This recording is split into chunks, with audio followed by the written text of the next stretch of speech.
이제 3장까지 했는데 19번 강의가 됐고요. 이제 오늘 4장 들어갔는데 요한복음 20번째 강의입니다. 20번째. 근데 이 부분이 사실 좀 끊기가 애매하더라고요. 이게 원래는 3절까지인가 끊어야 되거든요. 근데 그렇게 끊기도 애매하잖아요. 그리고 또 이 사마리아 여인과의 대화가 계속 나오는데 이걸 참 하여튼 9절 이하로 끊는 게 좋을 것 같아서 8절까지 끊었습니다. 그걸 생각하시고 같이 보면 좋겠습니다. 자, 먼저 1절 보겠습니다. 예수께서 제자를 삼고 세례를 베푸시는 것이 요한보다 많다는 말을 바리새인들이 들은 줄을 주께서 아신지라. 여러분, 제가 이 부분 보면서 정말 그전에 전혀 알지 못했던 새로운 사실을 알게 됐어요. 1절, 2절에서 한번 먼저 보십시다. 여기 제자는 12제자가 아닙니다. 왜냐하면 정관사가 없어요. 그래서 일반적인 제자들인데, 다시 말해 예수님을 그냥 추종하는 사람들을 다 포함해서 제자들이라고 한 것입니다. 그리고 여기 세례를 베풀었는데 요한보다 많다는 말을 바리새인들이 들었다 그러잖아요. 이 바리새인들은 일반적인 바리새인들이 아니라 사내들인 공의회에 속해 있는 특별히 율법에 대단한 지식을 가진 분들이고, 그 요한복음 1장 24절에 보게 되면 세례 요한을 조사하기 위해서 나온 분들이 있거든요.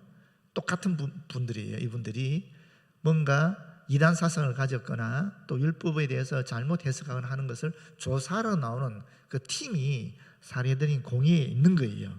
그 팀이 조사하러 왔다라는 것입니다.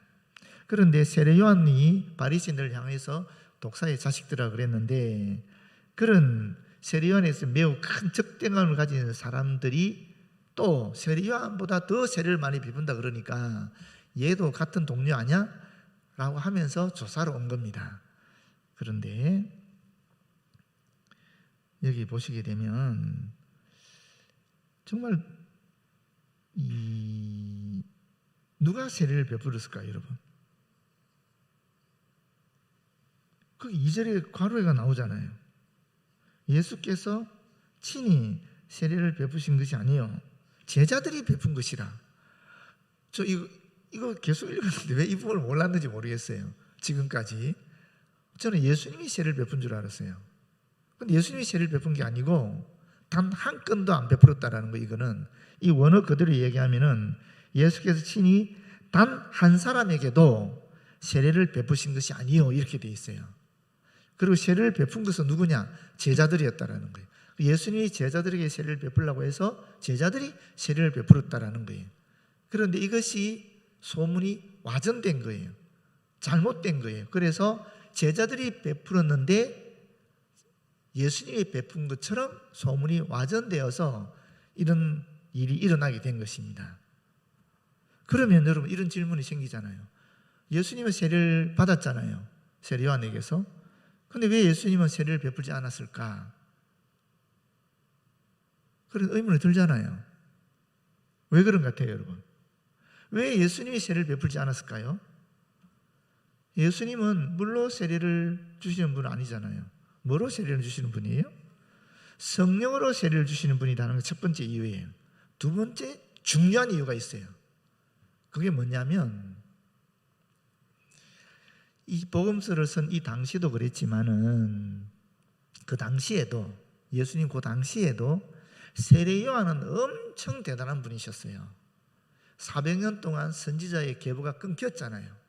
그러다가 예언자가 나타난 거 이 땅에 나타났는데 강력한 카리스마를 가진 예언자예요. 심지어 권력자에게도 복종하지 않아요.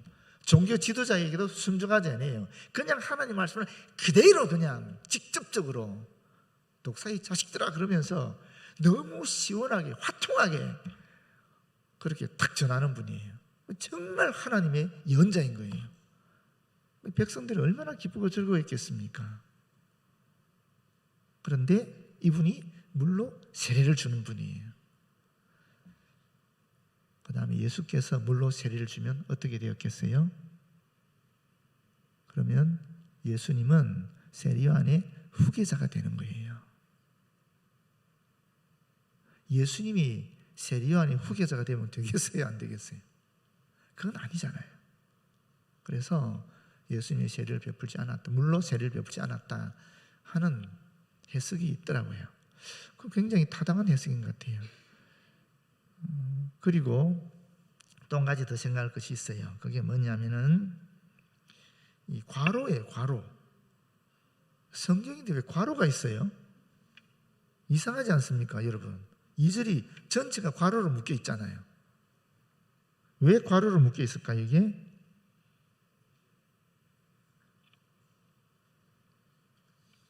왜 그런 것 같아요? 이게 어떤 사본에는 있는데 어떤 사본에는 없는 거예요. 그러니까 학자들의 해석은 후기에 예수님이 물로 세례를 베푼 적이 없는데 사람들이 이 부분을 읽으면은 예수님이 물로 세례를 베푼 것처럼 느껴지니까 그렇지 않다 하는 것을 알려주기 위해서 사본이라는 게 필사하는 거지 않습니까? 원본을 놓고 필사하는 사람이 해석을 더 붙였다라는 거예요. 그것이 계속 또 그 사본을 또 적고 또 사본을 필사하다 보니까 그냥 이렇게 가버렸다는 거죠. 나중에 학자들이 해석해 보니까, 연구해 보니까 옛날 사본에는 없는데 그 후대 사본에 이게 삽입이 되어 있으니까 이거는 아닐 수도 있겠다. 그러나 확실하지 않으니까 괄호로 묶은 거예요. 사실 고린도전서 1장 17절에 보게 되면 사도 바울이 이런 말을 해요. 그리스도께서 나를 보내심은 세례를 베풀게 하려 하심이 아니요, 이렇게 돼 있어요. 사도 바울조차도 예수님이 자신을 보낸 것이 세례 베풀려고 보낸 게 아니라는 거예요. 예수님의 사역이 물로 세례를 주는 게 아니라는 거예요. 그렇기 때문에 사도 바울도 나도 예수님처럼 물로 세례를 주지 않겠다라고 얘기하는 거예요. 그러면 세례와는 왜 왔느냐? 그 뒤에 덧붙이기를 오직 복음을 전하게 하기로 왔다, 이렇게 얘기하고 있거든요. 그러니까 이 부분 때문에 이렇게 됐다 볼 수 있는데, 이걸 보면서 말씀드리고 싶은 것이 있어요. 제 신학대학원 동기 중에 김근주 목사라는 분이 있어요. 우연히 이 김근주 목사님이 그 성경을 가르치는 그런 부분을 보게 되었는데, 옥스퍼드에서 구약학으로 박사학위 받은 분이에요. 그걸 보면서 제가 진짜 그러하다라고 느꼈어요. 여러분들이 찾아서 봐도 되겠지만 제가 간단하게 요약하면 그렇습니다. 성경을 읽을 때 꼭 기억해야 할 것이 세 가지가 있다는 거예요. 첫 번째가 뭐냐니까 성경은 하나님의 말씀인 동시에 사람의 글이다라는 거예요. 여러분 어떻게 생각하십니까?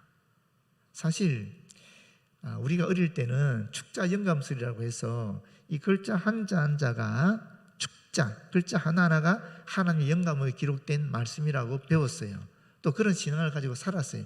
저는 그게 아주 좋은 신앙이라고 생각합니다. 지금도 여전히. 그럼에도 불구하고 사실 성경에 보게 되면 약간의 오류들이 있습니다. 글자의 오류들이 조금 있어요. 아직도 연구하다 보면 나오거든요, 그런 것들이. 그런데 학자들은 어떻게 해석을 하느냐 하면은 이 성경의 원본은 오류가 없었다라는 거예요. 그런데 사람이 아무리 완벽하게 필사를 한다 할지라도 그 필사하는 게 보통 정성이 아니고 굉장히 많은 검토 과정을 거칩니다. 그냥 단순히 우리가 성경을 그냥 이렇게 적듯이 적지 않아요. 그 사람들은 철저하게 시간을 정해놓고 조심스럽게 하고 또 그 검토하는 과정도 굉장히 복잡합니다. 그래서 거의 오류가 없다고 봐야 되는데, 그럼에도 불구하고 사람이 오류가 없을 수는 없잖아요.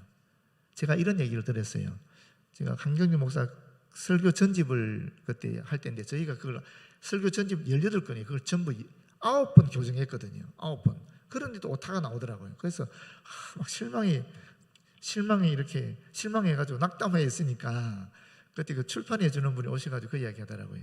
그 전두환 정권 때 각 모든 관공서마다 보내는 잡지가 있었대요. 한 달에 한 번씩 보낸대요, 그거를. 그럼 제일 서문에 전두환 대통령의 글이 반드시 올라간대요. 그러니까 이거는 관공서마다 보내는 대통령의 글이니까 얼마나 조심해서 검토하고 교정하고 그랬겠어요. 그런데 어느 날 한번 대통령실에서 출판업자 불렀대요. 화를 내면서 불렀대요. 우리 대통령이 김씨냐고. 전신데 한자어로 쓰다 보니까 여기다 전자가 김이 돼버린 거예요. 근데 그걸 그 교정하는 분들이 그 최고의 전문가들이 교정을 했는데 아무도 그걸 못 발견한 거예요. 그래서 전량 회수됐대요. 전량 회수하고 다시 찍었다 그러더라고요. 그래서 우리를 위로해 주더라고요.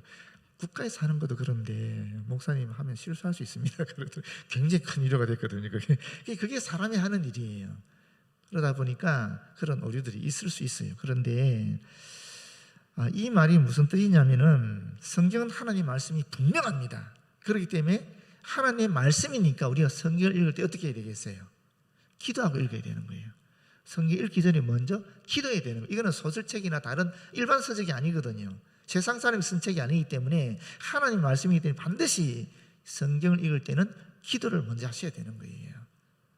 그래서 하나님께 이 뜻을 알게 해달라고, 하나님 말씀하신 의미를 알게 해달라고 그렇게 기도하고 읽어야 하나님께서 우리에게 뜻을 깨닫게 도와주신다는 겁니다.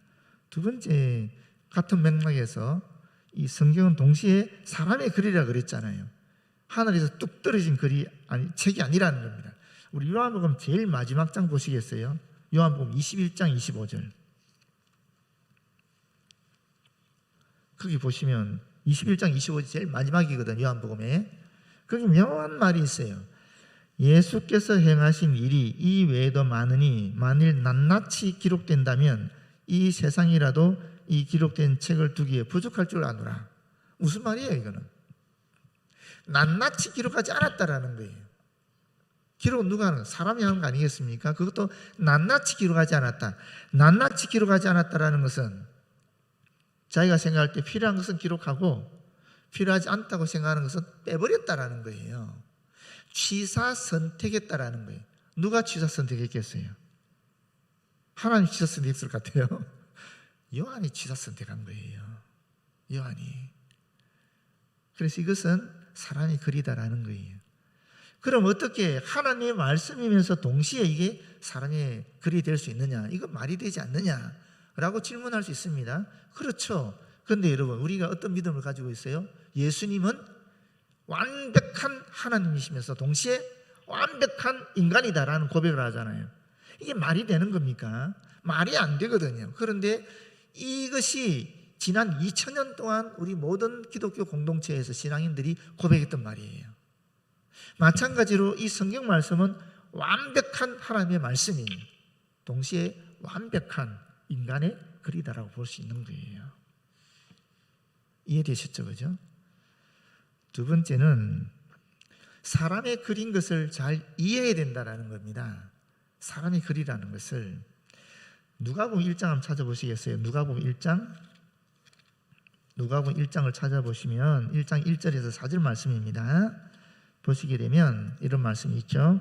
우리 중에 이루어진 사실에 대하여 처음부터 목격자와 말씀의 일꾼된 자들이 전하여 준 그대로 내력을 저술하려고 붓을 든 사람이 많은지라. 그 모든 일을 근원부터 자세히 미루어 살핀 나도 데오빌로 각하에게 차례대로 써보내는 것이 좋은 줄 알았노니 이는 각하가 알고 있는 바를 더 확실하게 하려 함이로다. 이게 서문이거든, 누가복음에. 근데 이 서문에 저자의 의도가 나타나 있는 거예요. 여기 보시게 되면 분명한 것은 뭡니까? 이걸 누구한테 보낸 거예요? 데오빌로에게 보낸 거예요. 데오빌로에게. 무슨 말이냐면 이 데오빌로라는 아주 고위직에 있는 분이, 로마의 고위직에 있는 분이 예수를 믿게 된 거예요. 그런데 보니까 누가가 그분의 신앙을 좀 더 성장할 수 있도록 도와주고 싶은 거예요. 우리가 꼭 새 신자를 만났을 때에 새 신자를 보면서 이 사람 조금만 더 도와주면 신앙이 더 좋아질 것 같은데라고 해서 1:1 공부를 한다든지 그렇게 하잖아요. 그런 것처럼 이 데오빌로 각하에게 좀 더 신앙이 성숙해지도록 도와주고 싶은 마음이 생긴 거예요. 그게 이 누가복음을 쓴 동기라는 거예요.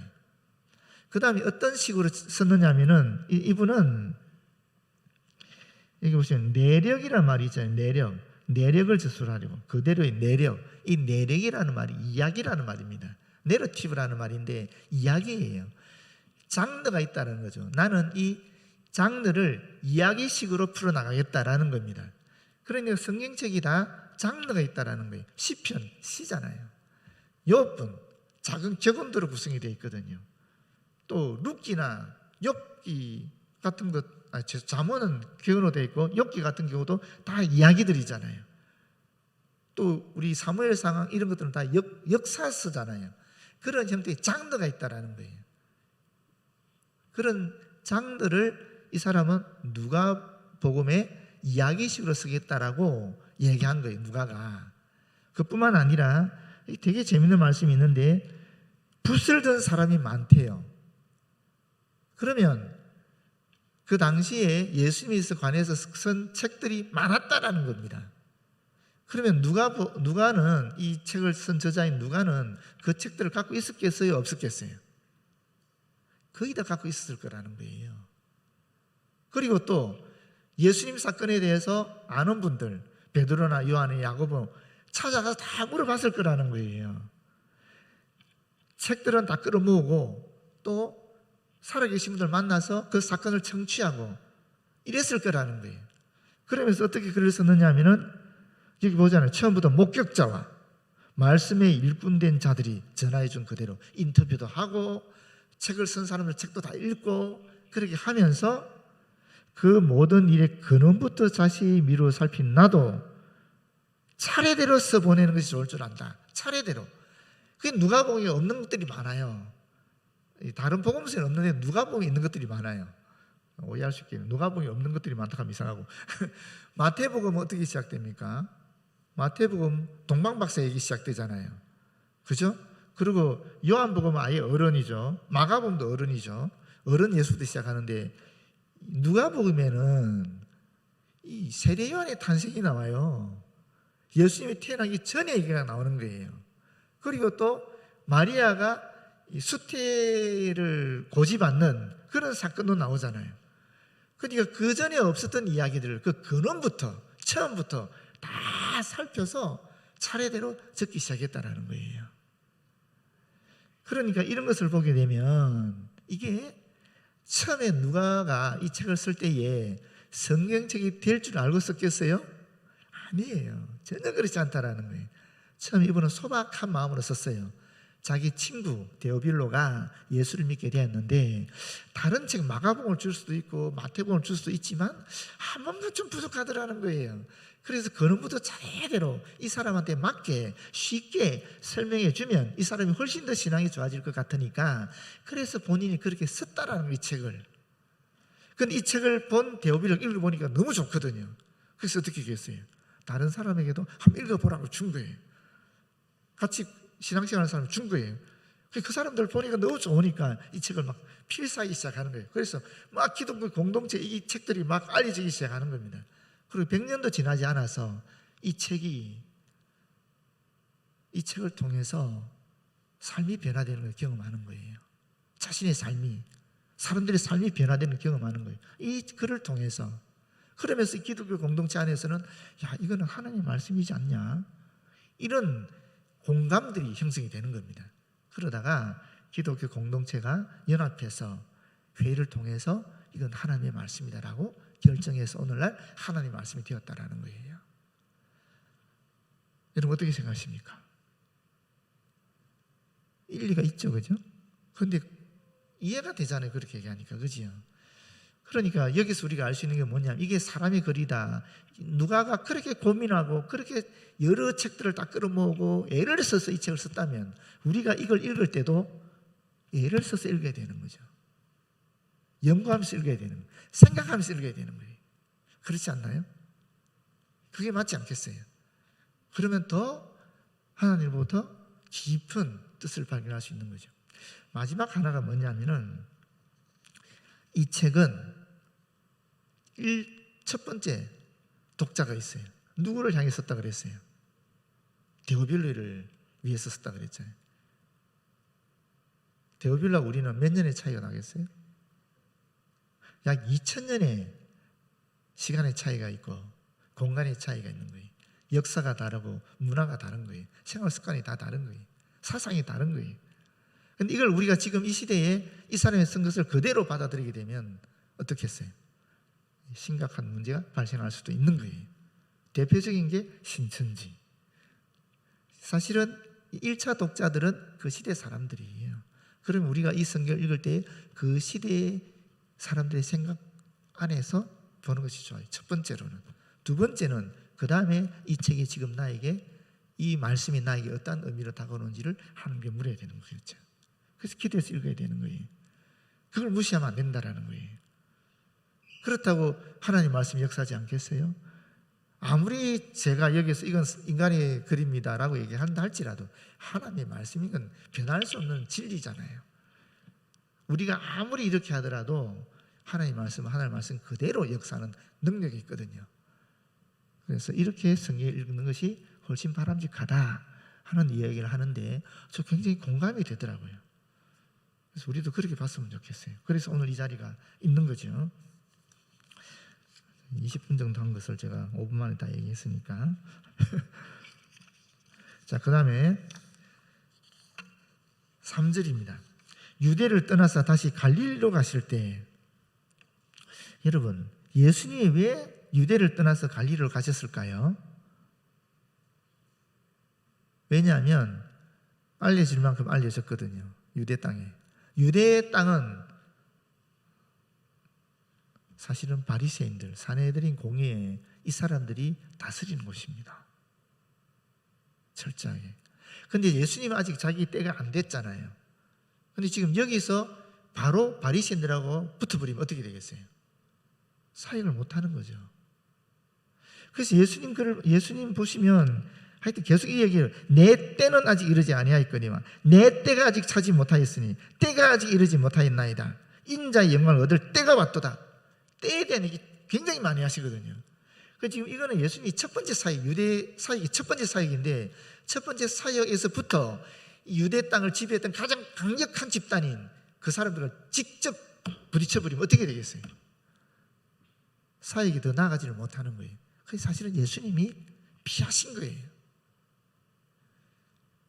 여러분, 이것을 생각하셔야 돼요. 예수님이 피하셨다라는 거예요. 우리나라에 내한 선교사가 들어왔잖아요. 그때 천주교는 조선 정부랑 바로 직접적으로 붙었어요. 그래서 난리도 아니었잖아요.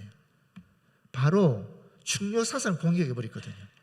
그런데 개신교가 들어와서 그렇게 하지 않았어요. 개신교 들어왔을 때는 간접적인 방식으로 학교를 세우고 병원을 세우고 이런 형태로 서서 있어요. 그것도 조선 정부를 향한 것이 아니라 하류청 중심으로 백성들 사이에서 서서히 복음을 전하는 그런 간접적인 선교 방식을 썼어요. 그 직접적 선교 방식과 간접적 선교 방식이 있는데, 그건 어떻게 해야 되는가? 내가 들어간 선교 현장 속에 또는 복음을 전하는 곳에서 지혜롭게 해야 되는 거예요. 예수님도 지혜롭게 하신 거예요. 지금은 이 바리새인들과 직접 붙을 때가 아니다라고 보신 거예요. 그러나 나중에 보시게 되면 어떻습니까? 강력하게 붙잖아요. 야, 이 독사의 자식들아, 회칠한 무덤들아, 막 장난 아니지 않습니까? 그때는 주님의 때가 된 거예요. 그리고 이때는 아직 아닌 거예요. 이제 막 시작했거든요. 유대 땅만 있으면 안 되잖아요. 갈릴리도 가셔야 되잖아요. 갈릴리 땅에도 전해야 되잖아요. 그래서 피하셔서 어디로 가시느냐면 갈릴리로 가시는 거예요. 근데 갈릴리로 가는 길이 직선길, 지름길이 있고 우회의 길이 있어요. 그걸 좀 보여주시겠어요? 보시면 저기 예루살렘에서 바로 직진해 나가면은 사마리아를 거쳐서 바로 올라가요. 위의 길은 뭐냐면 베레아 지방을 가는 건데, 그 요단강 건너서 빙 돌아가는 거예요. 바로 지름길로 가게 되면 사흘이 걸려요. 돌아가면 2배나 걸려요. 일반적으로 유대인들은 돌아갔어요. 왜냐하면 사마리아 사람들이 좀 문제가 많다라고 여겼거든요. 됐습니다. 아수르가 북쪽 이스라엘을 멸망시키고 나서 썼던 정책이 뭐냐면 혼혈 정책이에요. 혼혈 정책을 썼다는 소리는 이쪽에 있던 민족들을 북쪽 이스라엘 지역을 보내고 북쪽에 있던 사람은 또 다른 지역을 흩어버리는, 그래서 여기서 피가 섞이게 하는 거예요. 피가 섞이게 되면 어떻게 되냐면 종교도 섞여요. 그 시대에는. 그래서 이게 혈통과 또 종교를 섞어버리는 정책을 썼어요. 그러다 보니까 사마리아에는 하여튼 이방 종교, 우상 숭배, 심지어 애들 불에 던지는 그런 행위도 많고 막 그랬었어요. 그래서 유대인들이 바벨론 포로에 돌아온 다음에 사마리아 사람들 상종을 안 해버리는 거예요. 그렇게 된 거거든요. 그래서 정통 유대인들은 절대로 사마리아 지역 들어가지 않습니다. 그런데 예수님은 들어가셨어요. 들어갔을 뿐만 아니라 수가라는 동네에 이르렀는데 야곱이 그 아들에게 요셉에게 준 땅이 가깝고 거기 또 야곱이 우물이 있더라. 이게 무슨 얘기냐면 요셉에게 준 땅도 가깝고 야곱이 우물이 있다. 이거는 이 수가라는 도시가 역사적으로 의미가 있는 도시다라는 겁니다. 유명한 도시다라는 것입니다. 그런데 우물 곁에 앉으니까 때가 6시가 되었더라. 6시는 유대 시간으로 언제라 그랬어요? 정각 12시. 제일 더운 때죠. 그때였다라는 겁니다. 그때 사마리아 여자 한 사람이 물을 기르러 왔으니 예수께서 물을 좀 달라 하시니 이는 제자들이 먹을 것을 사러 그 동네에 들어갔음이로라. 여러분, 아까 말씀드렸잖아요. 사마리아 사람들을 상종하지 않는다고. 심지어 이 유대인들은 어릴 때부터 어떤 말을 듣느냐면은 저도 좀 깜짝 놀란 게 있는데 이런 말을 듣는데요. 사마리아인들은 지옥의 땔감이다 하는 말을 듣고 어릴 때부터 자란대. 유대인들은 지옥의 땔감. 근데 사마리아 사람들이 그럴 정도로 유대인들에게는 멸시되는, 가까이 가서는 안 되는 사람들인데 여자들은, 사마리아 여자들은 더 더러운, 더 불길한 그런 존재인 거예요. 왜냐하면 혼혈이라고 그랬죠. 혼혈. 그 혼혈은 여자를 통해서 일어나는 거니까 남자들이 비겁하게 자기들이 보호하지 못해서 일어난 현상임에도 불구하고 그 책임을 여자들이 더 전가하는 거죠. 그래서 여자들을 더 불길하게 여겼다라는 겁니다. 그런데 예수께서는 이분에게 다가갔다라는 거예요. 이게 은혜죠. 여기에 만약에 제자들이 있었으면 어땠을까? 지금 제자들이 먹을 걸 사러 어디로 갔겠어요? 수가성 안으로 도시로 들어갔을 거예요. 이것도 획기적인 일이죠. 제자들도 예수님의 영향을 좀 받았기 때문에 이렇게 들어가는 거지 정통 유대인 같은 있을 수 없는 일이거든요. 그 불길한 지역에 들어갈 때는 정결한 음식을 내가 여행을 출발할 때 이미 준비해서 가져가야 돼요. 그런데 예수님은 그냥 제자를 데리고 들어갔고 심지어 제자들한테 가서 음식을 사오라고 명령을 하지 않았겠습니까? 그러니까 나갔겠죠. 근데 만약에 제자들이 있었으면 예수님이 사마리아 여자랑 얘기하는 것을 아마도 막지 않았을까 하는 생각도 하게 돼요. 또 한편으로는 이 기록이 너무 꼭 자세히 본 것처럼 되어 있잖아요. 다른 데는 없거든요. 이게 요한복음에 기록이 되어 있으니까 요한은 남아있지 않았을까? 이제 이런 생각도 하게 되는 거예요. 예수님 혼자 놔두기는 제자들이 미안하니까. 요한은 예수님이 사랑하는 제자이기 때문에 요한은 말동부로 또는 뭐 경혼같이 예수님 곁에 붙여놓고 다른 제자들이 가지 않았을까라는 추측도 가능해요. 근데 중요한 것은 뭐겠어요? 여기서 제일 중요한 것, 그 중요한 것은 주님이 사마리아 여인을 찾아가셨다라는 거예요. 주님이 먼저 찾아가셨다라는 거예요. 저에게 주님이 먼저 찾아오셨어요. 여러분에게 주님이 먼저 찾아오셨다라는 거예요. 이게 은혜죠.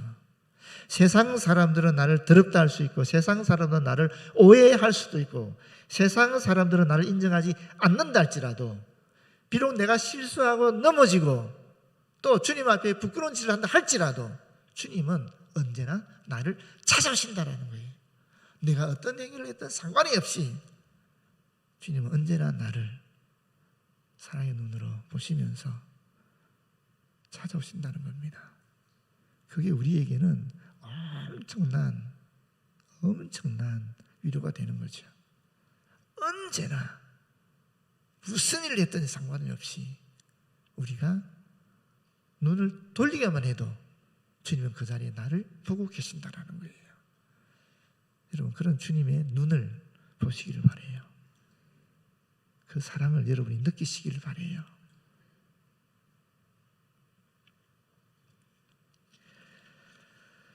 기도하겠습니다. 아버지 하나님 고맙고 감사합니다. 주님께서는 능히 모든 것을 이길 수 있었음에도 불구하고 하나님의 인류 구원의 역사를 이루기 위해 참으시고 때를 기다리며 피할 때는 피하시고 전할 때는 전하시고 하는 모습을 우리가 오늘 확인하게 됩니다. 주님, 저희들에게도 지혜를 허락하여 주시옵소서. 말씀처럼 뱀처럼 지혜롭게, 그러나 비둘기처럼 순결하게 주님께서 우리에게 주신 사명을 수행할 수 있도록 도와주시옵소서. 무작정 부닥치는 것이 아니라 지혜롭게 피할 때는 피하고 또 부닥칠 때는 부닥칠 수 있는 저희들 되어지도록 인도하여 주시옵소서.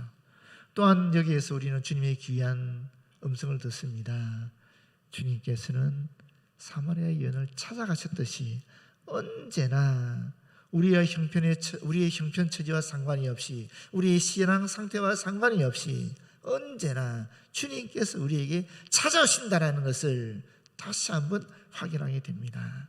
아버지, 주님, 우리가 그 주님의 눈을, 그 주님의 사랑을 응시할 수 있도록 도와주시옵소서. 그래서 언제나 주님 바라보며 나아가는 저희들 되어지도록 역사하여 주시옵소서. 모든 것 주님께 맡기었고 우리 주 예수 그리스도의 이름으로 기도드립니다. 아멘.